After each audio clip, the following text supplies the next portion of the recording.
Hello, in this video I want to show you how to manage Google passwords on ALCATEL 1SE Lite. And to do this, first we'll need to open our Google Chrome, then click on the three dots in the top right corner of the screen and move to the settings. Inside there's the passwords tab, and here make sure that save passwords is on. Now we can go back and open any website that we want to save the credentials for. In this case, I'm gonna go for the Facebook.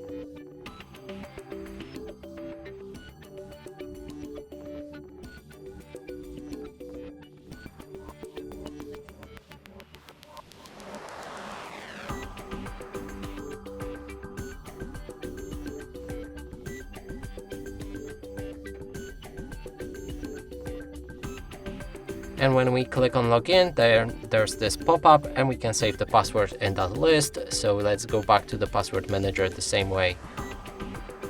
Here's the Facebook, we can click on it, and then there's option to preview the password. You can click on this I button. For that, you need to set up the lock screen and also unlock your phone. So here's the password. You can click on copy to copy it. There's also option to remove the password from the list, just like that with that bin button. And that's it for this video. Hope you like it. Please consider subscribing to our channel, leave a like and a comment below.